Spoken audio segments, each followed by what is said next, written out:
Bem-vindos ao terceiro passo de nossa jornada de discipulado, intitulado Nossa Fé. Neste passo, mergulharemos nas profundezas das crenças fundamentais que formam a espinha dorsal da nossa caminhada cristã, conforme delineado pela Declaração de Fé das Assembleias de Deus no Brasil. Este passo é uma oportunidade para explorarmos juntos os princípios que nos guiam, nos fortalecem e nos unem como corpo de Cristo. Nossa fé não é apenas uma coleção de doutrinas, mas um convite a experimentar de forma viva e transformadora o relacionamento pessoal com Deus através de Jesus Cristo e o poder do Espírito Santo em nossas vidas. Vamos refletir sobre as verdades primordiais que professamos, desde a nossa crença em um Deus Trino até a importância da salvação e a expectativa da segunda vinda de Cristo. Cremos no batismo bíblico por imersão em águas, realizado uma única vez, em nome do Pai, do Filho e do Espírito Santo, conforme orientado por Jesus. Este ato simboliza um compromisso exterior resultante de uma transformação interior, refletindo a nova criação que nos tornamos em Cristo. O batismo é mais do que um rito, é um passo de obediência a Deus, seguindo a instrução de Jesus de fazer discípulos e ensiná-los a observar todos os seus mandamentos. Assim, ao descer as águas batismais, declaramos publicamente nossa fé e identificação com a morte, sepultamento e ressurreição de Cristo. É um testemunho de que agora vivemos uma nova vida, guiada pela graça e amor divino. O batismo celebra nossa união com a família de Deus e nosso compromisso de seguir os caminhos do Senhor, marcando o início de uma jornada contínua de fé e crescimento espiritual. O batismo é uma representação simbólica da morte, sepultamento e ressurreição de Jesus. Apenas aqueles que confessam Jesus como seu único Senhor e Salvador devem ser batizados, seguindo o exemplo dos primeiros cristãos. Este ato é sempre realizado por imersão, pois a palavra batizar tem origem grega e significa literalmente submergir. Seguir o exemplo de Jesus no batismo é uma afirmação pública do nosso compromisso de viver como ele viveu. Assim como Jesus foi batizado, fazemos o mesmo para mostrar nossa nova vida em Cristo. Ao emergirmos das águas, simbolizamos nosso renascimento e purificação, proclamando que a velha vida ficou para trás. O batismo é o próximo passo para aqueles que têm fé em Jesus, demonstrando nossa obediência e desejo de seguir seus ensinamentos. É uma celebração da transformação interior que ele opera em nós e uma declaração de que escolhemos viver em sua luz, conforme o propósito que nos foi dado. A Santa Ceia e o batismo são considerados como ordenanças do Senhor. A Santa Ceia é composta por dois elementos, o pão e o cálice. Estes simbolizam o corpo e o sangue do nosso Senhor, conforme descrito no Evangelho de Mateus, capítulo 26, versículos 26 e 28. Este rito sagrado é ministrado a todos os crentes que foram batizados em águas e que estão em plena comunhão com a Igreja. Cremos no batismo no Espírito Santo, conforme as Escrituras nos revelam. Este batismo é um presente de Jesus Cristo, evidenciado fisicamente pelo falar em outras línguas, conforme a vontade divina. É uma experiência espiritual que ocorre logo após ou concomitantemente ao nosso novo nascimento em Cristo. O falar em línguas serve como a evidência inicial dessa poderosa experiência com o Espírito Santo. No entanto, o desenvolvimento contínuo do fruto do Espírito em nossas vidas é a prova permanente e transformadora dessa experiência. Quando o Espírito Santo habita em nós, manifesta-se através de amor, alegria, paz e outras virtudes, enriquecendo e fortalecendo nossa caminhada cristã. Ao experimentarmos o batismo no Espírito Santo, somos capacitados a viver com mais intensidade a vida cristã, cheios da presença e do poder de Deus, para sermos testemunhas eficazes de seu amor e graça. O Manual de Doutrinas da CGADB nos ensina que o autêntico batismo no Espírito Santo intensifica a experiência da obra, direção e presença do Espírito Santo em nossa vida diária. Após receberem este batismo, os crentes mencionados no livro de Atos tornaram-se profundamente conscientes da presença, poder e orientação do Espírito Santo. Esse aumento de consciência é essencial. Ele desperta em nós um desejo maior de obedecer ao Espírito e viver de maneira que não o entristeça ou diminua seu fervor em nosso ser. Qualquer experiência que não resulte nesses frutos não provém de Deus. Portanto, o verdadeiro batismo no Espírito Santo é mais do que um simples evento. É uma transformação contínua que se manifesta em nossa capacidade de viver segundo o propósito divino, guiados pela força e sabedoria que o Espírito Santo oferece a cada um de nós. Cremos na atualidade dos dons espirituais, distribuídos pelo Espírito Santo à Igreja para a sua edificação, conforme a sua soberana vontade e para aquilo que é útil. Isso está fundamentado na primeira carta aos Coríntios, capítulo 12, versículos 1 a 12. Acreditamos que os dons espirituais continuam a ser válidos para a Igreja em nosso tempo. Os dons são capacitações especiais dadas pelo Espírito Santo para um serviço específico no corpo de Cristo, como descrito na primeira carta aos Coríntios, capítulo 12, versículo 7. Mas a manifestação do Espírito é dada a cada um para o que for útil.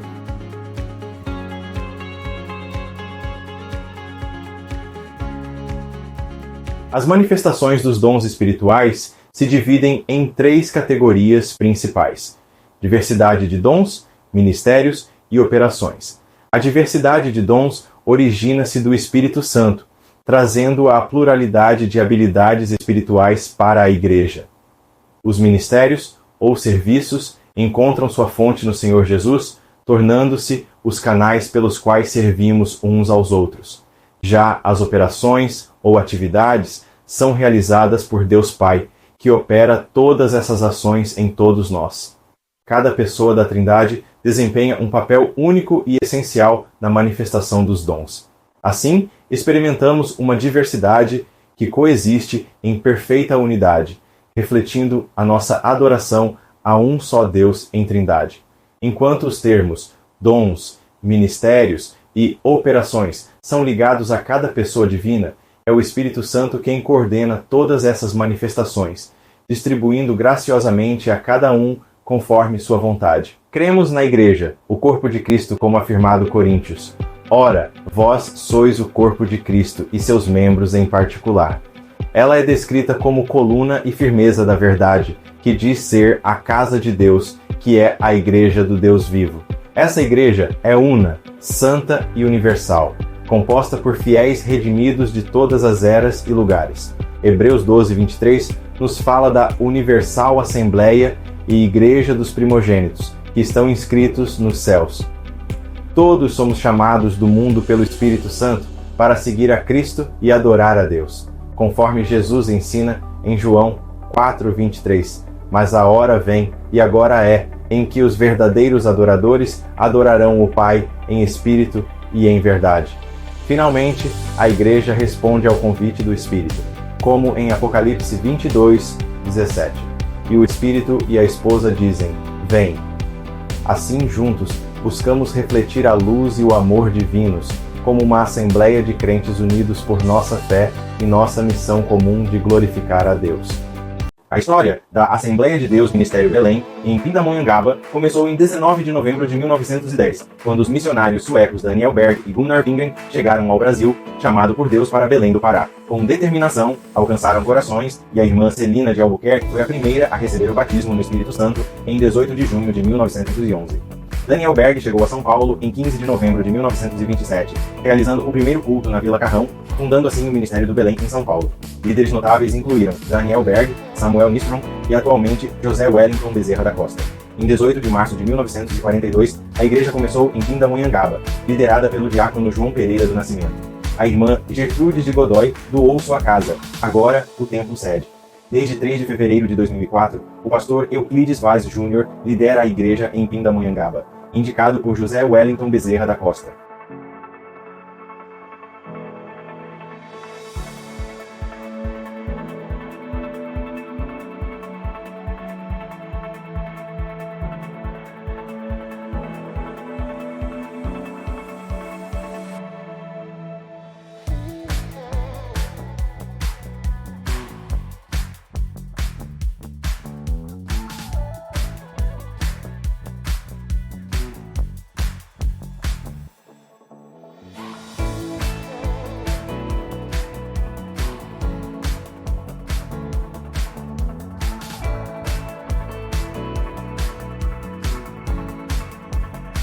Nossa estrutura é composta por pastores, evangelistas, presbíteros, diáconos e cooperadores, também conhecidos como auxiliares ou trabalhadores, dependendo da região.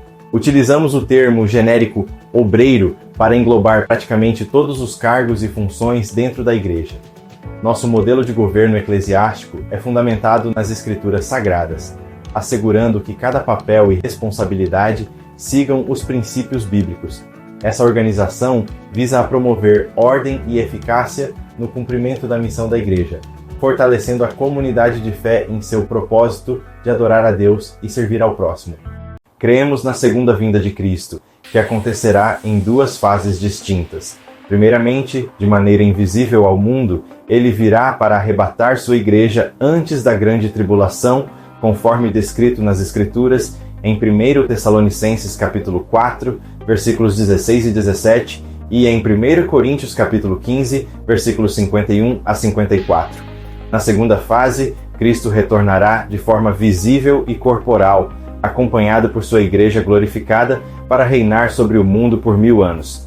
Este glorioso reinado é mencionado em Apocalipse capítulo 20, versículo 4, Zacarias capítulo 14, versículo 5 e Judas, versículo 14. Esta crença é nosso alicerce de esperança, afirmando a soberania de Cristo sobre o futuro e reforçando nosso compromisso de viver com fé e expectativa diante desse grande evento. Cremos que todos os cristãos arrebatados comparecerão ante o tribunal de Cristo. Nesse momento, cada um receberá sua recompensa pelos feitos realizados em favor da causa de Cristo aqui na terra, conforme ensinado em 2 Coríntios 5, 10. Este evento é um momento de avaliação e reconhecimento das obras com propósito e dedicação ao reino de Deus. Ele reafirma a importância de viver de forma íntegra e comprometida com os princípios cristãos, sabendo que nossas ações têm valor eterno e serão honradas por Cristo no tempo devido. Esta expectativa nos motiva a servir com amor e dedicação genuína. No juízo final, todos os ímpios comparecerão diante de Deus, desde aqueles que viveram na criação até o fim do milênio. Isso inclui os que morrerem durante o período milenial e aqueles que estiverem vivos ao seu término, conforme descrito em Mateus 25:46, Isaías 65:20 e Apocalipse 20:11, 15, 21:1-4. Este julgamento culminará na separação dos infiéis e fiéis. Aqueles que rejeitaram a mensagem divina enfrentarão uma eternidade de tristeza e tormento, um estado de separação final de Deus. Em contraste, os fiéis de todos os tempos entrarão na vida eterna, desfrutando de um estado perpétuo de gozo e felicidade na presença divina. Este evento sublinha a justiça divina, assegurando que todos os atos e escolhas serão considerados. Ele serve como um lembrete solene da importância de viver uma vida fiel e dedicada, garantindo um destino glorioso junto a Deus. Acreditamos que a segunda vinda de Cristo ocorrerá em duas fases distintas. Primeiro, o arrebatamento da igreja, que acontecerá antes da grande tribulação. Após, haverá o tribunal de Cristo e as bodas do Cordeiro, onde os santos receberão recompensas por suas obras.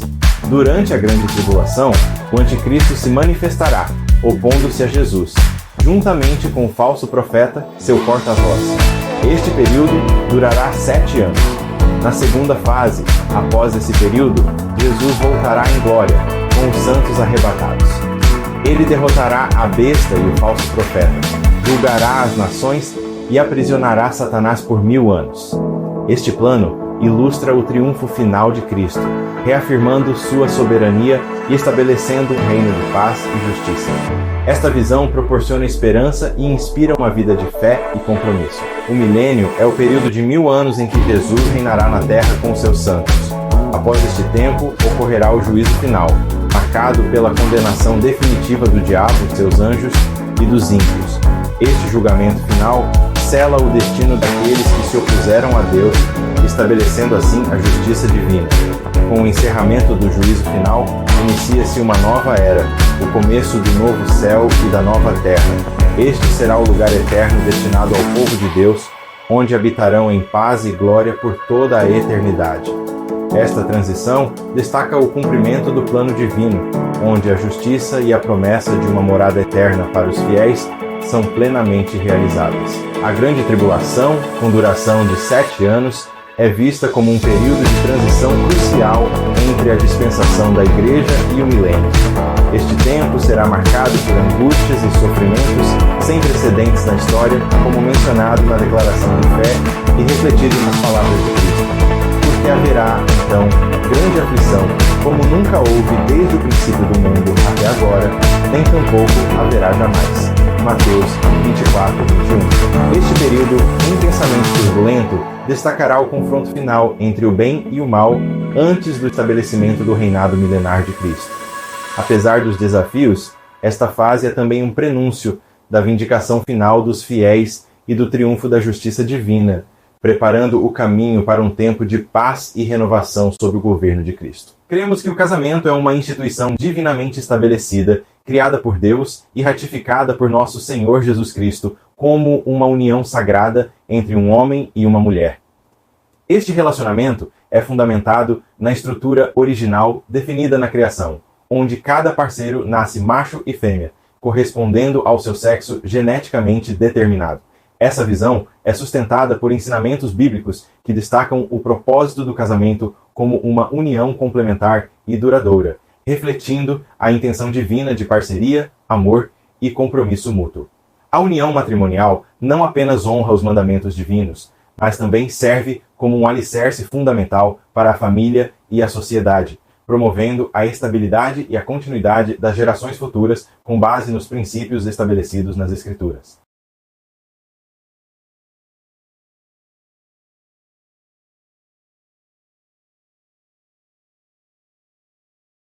Acreditamos que a família é uma instituição divina, essencial para a formação integral do ser humano e o desenvolvimento saudável da sociedade. Como mencionado em Gênesis, Deus criou a família com o intuito de proporcionar um ambiente onde valores, morais e princípios são transmitidos de geração em geração.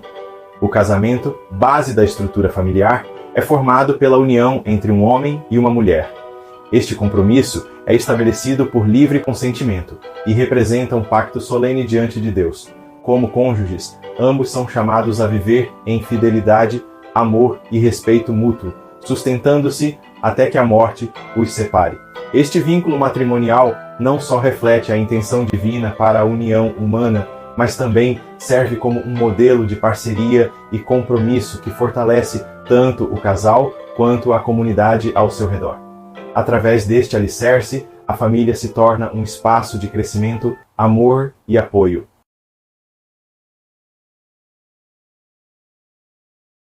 Dicas para um casamento saudável. Unidade espiritual. Viver sob a autoridade de Deus traz unidade e a bênção divina ao casamento, fortalecendo a parceria e promovendo harmonia. Influenciar sem controlar. Influencie seu parceiro positivamente, sem controlar, para tomar decisões sábias e respeitar a individualidade, promovendo confiança e cooperação. Priorize o relacionamento. Valorize o relacionamento acima dos problemas. Isso ajuda a enfrentar desafios juntos, assegurando que dificuldades não causem divisões irreparáveis. Evite dominação. Um comportamento dominador prejudica o casamento. Honre e respeite o outro, mantendo equilíbrio e igualdade. Siga a palavra de Deus. Casais que obedecem aos ensinamentos divinos experimentam sucesso, graça e respostas às orações, fortalecendo seu vínculo e guiando-os nos desafios. O término do casamento é visto como justificado em situações específicas, tais como a morte de um dos cônjuges, casos de infidelidade conjugal ou deserção pelo cônjuge descrente. Essas circunstâncias são reconhecidas como razões válidas para a dissolução do vínculo matrimonial. Quanto ao papel dos pais, eles têm a responsabilidade de prover o sustento e a educação física, moral e espiritual dos filhos.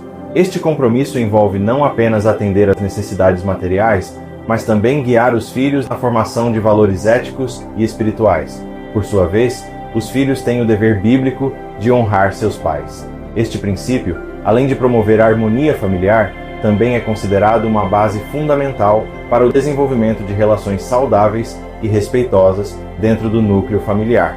Estas diretrizes visam assegurar o equilíbrio e o bem-estar das relações familiares. Se eu tiver a expectativa de que meu casamento preencha o vazio espiritual do tamanho de Deus em meu coração, não serei capaz de servir ao meu cônjuge. Somente Deus pode preencher esse espaço que é do tamanho dele. Enquanto Deus não ocupar o devido lugar em minha vida, estarei sempre me queixando de que meu cônjuge não me ama, não me respeita e não me apoia como deveria. Pelo casamento, um homem e uma mulher com livre consentimento escolhem unir-se em um pacto solene, do qual o Senhor Deus é a principal testemunha. Nesse compromisso, os cônjuges, sob os aspectos legal, formal, moral e espiritual, prometem viver em fidelidade mútua. Este vínculo matrimonial destaca a dedicação e o apoio mútuo essenciais para uma jornada de vida conjunta, até que a morte os separe. Essa aliança não só celebra a união e o amor dos cônjuges, mas também reforça a importância de um compromisso solene guiado por princípios espirituais e éticos.